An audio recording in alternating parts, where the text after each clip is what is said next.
Kontraksi ekonomi terbukti sudah 4 kuartal minus. Maka efek bulan Juli lockdown PPKM Jawa Bali di mana 70% peredaran uang nasional ada di sana untuk menahan laju pemaparan dibatasi gerakannya. Hal ini secara ekonomi pasti akan berpengaruh besar ke arah negatif lagi. Kita semua tahu strategi ekonomi tidak tumbuh baik selama ini. Pandemi gelombang pertama membuat minus 4 kuartal. Lalu pandemi gelombang kedua sedang kita bersama perangi saat ini. Entah apa yang terjadi dalam 2 kuartal ekonomi ke depan sisa tahun 2021 ini. Namun pemerintah tetap optimis bisa membuat ekonomi naik. Bahkan kalau tidak percaya akan dipanggil Pak Luhut. Sehubungan dengan yang tidak percaya akan mendapatkan penjelasan Pak Luhut, maka saya mengacungkan tangan tinggi-tinggi dan berkata dengan keras, Saya Pak, yuk ngobrol Pak, bagaimana strateginya dan akan lakukan apa Pak agar ekonomi tumbuh. Kalau ternyata jawabannya dengan investor asing masuk, itu bukan jawaban yang bikin kami semangat Pak, yang lain dong. Kalau dengan pinjaman hutang, itu juga bukan sesuatu yang baru. 7 tahun ini hutang naik jadi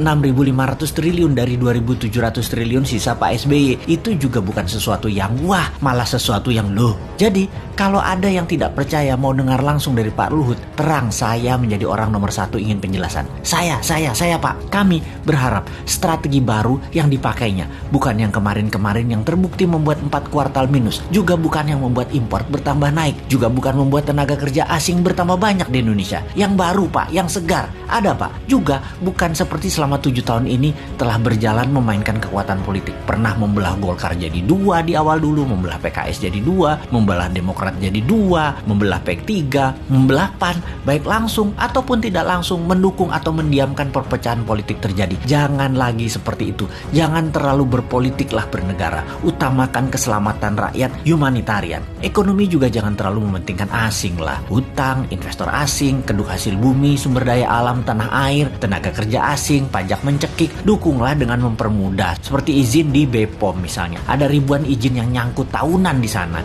Juga berpihaklah dengan regulasi digital yang terbuka dan luas agar muncul startup unicorn atau dekakorn yang sampai saat ini nggak tumbuh-tumbuh lagi. Yang ada 5 unicorn itu juga produk sebelum 2014 kebanyakan. Bukan kebijakan selama 7 tahun berkuasa. Kalian belum membantu digital anak bangsa satu pun jadi unicorn karena kebijakan kalian. Mana janjinya? Ini hanya sedikit janji kampanye yang dipertanyakan generasi muda. Lalu ada mini lockdown Jawa Bali Juli ini. Akibatnya pasti melambat lagi 2 kuartal ke depan. Bisa minus lagi. Jangan sampai 6 kali minus loh ekonominya. Sampai akhir tahun 2021 ini minus. Itu berbahaya. Berat mesin ekonomi kalau turunnya terlalu dalam atau diamnya mesin terlalu lama. Yang New Mind takut adalah minyak crude oil yang saat ini $75 per barel. Akhir tahun ini mendekati $100 per barel. Mati kita. Sudah dolar kurang jumlahnya di tanah air. Dagang pakai yuan. Sementara Amerika dan dunia Arab tetap petrodolar. Beri petrol ya pakai dolar. Lah kalau rupiah jadi 17.000